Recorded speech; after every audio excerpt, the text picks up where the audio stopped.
Al Heyman. I want to thank Golden Boy Showtime. I want to thank my family, my dad for the support they gave me through this tremendous training camp. And we had a game plan, we stuck to it.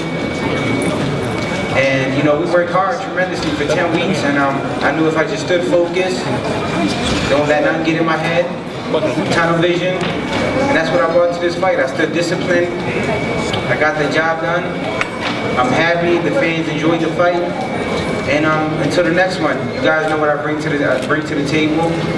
A lot of hard work, a lot of speed, a lot of power, and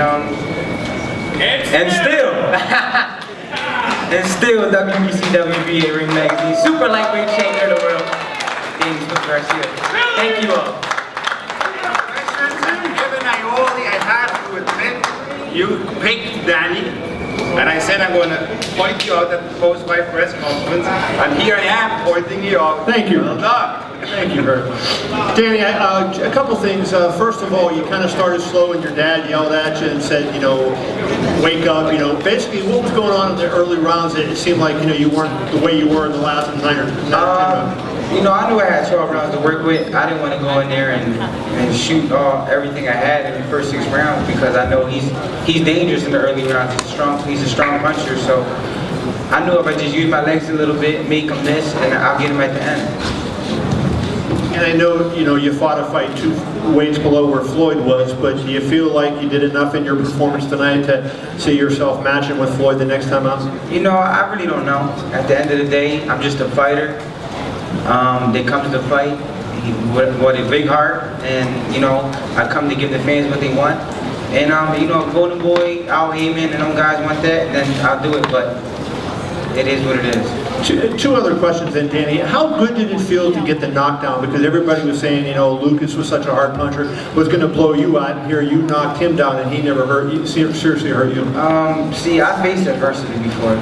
That's the difference between me and him. He's a great fighter. I take nothing away from him, but he's never faced adversity. He's never been cut lean in a fight. He's never been 12 hard rounds with a legend, with a, you know. I've been in there with a lot of technical fighters who can really fight and hit me with good shots, and you know, I sucked it up. I faced adversity before, and I knew if I took him late in the fight that I would get him. And then lastly, Angel, can I ask you, how do you think Danny would match up if he fought Floyd? You know, Floyd had a great performance tonight. If that were to be the next fight for Danny, how do you think he would do? Well, first of all, I want to thank God for God giving Danny all the power in the world, because what I am, Danny wouldn't have been here, I wouldn't be here. Well, if that was to happen, I'll call it the Holy War. It will be the Holy War because it'd be 2 gifted fighters, spiritual fighters, that God put on this planet to fight. Blessed fighter, because Floyd's blessed, Danny's blessed. He just still gotta, you know, prove himself to you guys. That's it. Because people still doubting the champ of the world, and still champ of the world. God bless you. Danny, right here. Right here. Where? Right here. Okay. Danny. Oh, all right. My bad, you brought it on the top. Yeah. Danny, you fought some good punchers before, and he hit you with, you know, several hard shots. You took them very well. How would you rate his power, and did at any time did you feel any of those punches? I mean, he's a strong puncher, no doubt about it, but somebody's only strong if you let him be strong. And a lot of the punches he caught me with, I was pulling my head back a little bit, I was blocking a little bit, so I never really felt his power. I mean, he's a strong puncher, I felt his aggressiveness, but he never really hurt me in the fight. And it seemed like the first couple of rounds were really close. He was putting a lot of pressure on you, and the tide seemed to change around the 6th when you closed his eye. At that point, you seemed like you got a boost, and you were putting your combinations together. You were starting to tee off on him a little bit. When you saw the eye close, did that just say, you know, I got to really put it on this guy? Like right there, it was in my head. I was like, before the fight, I was like, this guy's never faced adversity. He's never been cut. He's never been hurt. And that was my game plan to go in there, to cut his eye, to make his eyes swollen, knock him down. I did both things, and that's what a true champion does. Danny, right here, what next for you? Who do you want to face? You know, I just want to go home, take some time off, and let my body recuperate. I had a tough camp. And like I said before, whatever Richard want, whatever Al Haymon want, then we do. I'm just a fighter. My job is to fight and give the fans a great fight. Danny, to your left, do you remember exactly which shot it was that began closing his eye, and when you realized that, and how much that changed your strategy? I think it was a jab. It was a jab. I hit him with a jab, and I saw him blink in his eye. And then about 45 seconds later, his eye was closed. So I just kept working. Danny, right here. Right here. Right here. Okay. Next to Shorty right here. Did you said this is going to be your last fight at 140.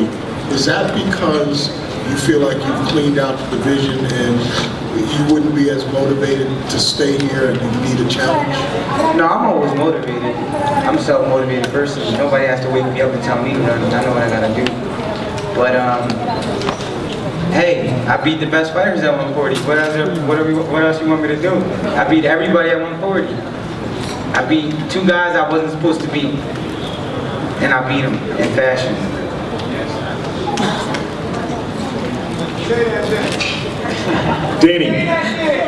Danny, you said that Lucas hadn't fought the adversity that you fought right here.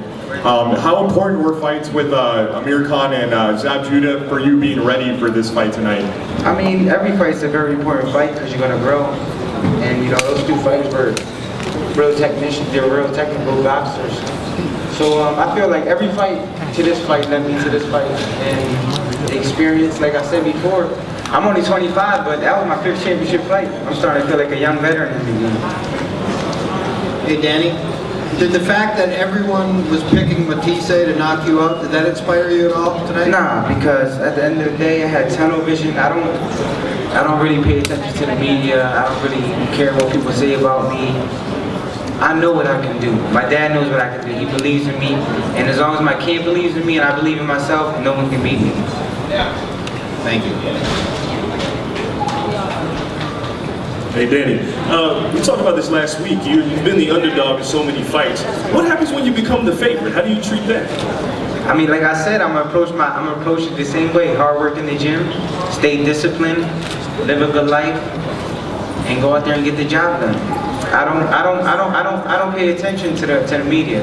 I know what I can do. My team know what I can do. Like I said, I go into every fight with that same strong mindset. And one other question for you. Earlier you talked about making Lucas respect your power. Do you think you made him respect your power in the early rounds? I made him think, I know that.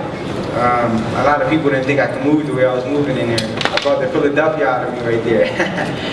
So, a lot of people thought I was a flat-footed fighter, I was slow, and he was just going to be able to go in there and knock me out. But, I had to show what my name was about. I got a question for Angel. Angel, right here. In boxing, father-son, trainer relationships aren't always, don't always work. You guys have been through the fire in a lot of your fights, and going back to the Amir Khan fight, the 2nd round where you really got Danny's grill. What is it about your relationship as a father and a trainer that works?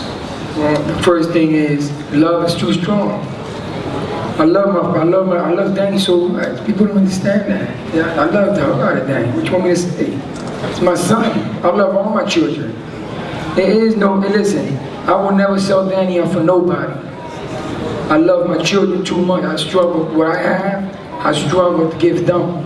I told Danny to be a hard worker and a listener. If you listen, I say, Danny, if you listen, all you gotta do is knowledge is free. All you gotta do is listen to me. If you listen to me, I'll give you all the knowledge in the world. It was no money, it was knowledge. I said, you get knowledge, you'll be, listen, I said, out of 10, only one's gonna make it, and that one's gonna be if you listen. And I'm glad that he listened. That's why he's here today.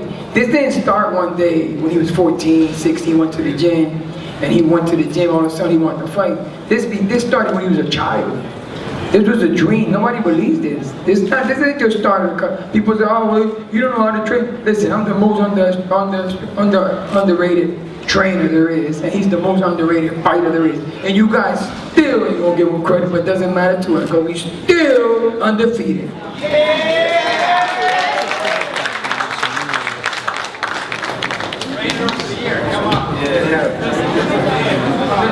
I don't even want that, honestly. I don't even want that. You know what? That ain't gonna make me no better. Give me some millions.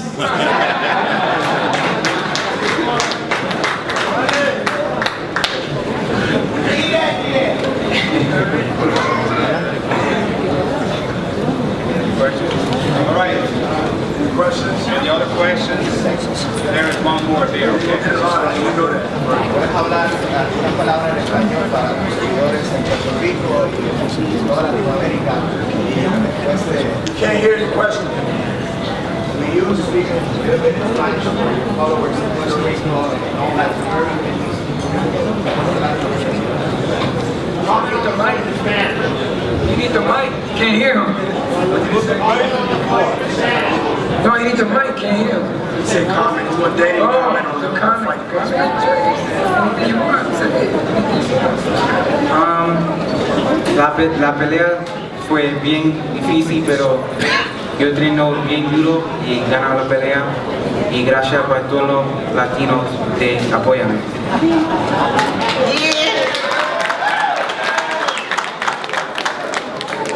Philly Rican.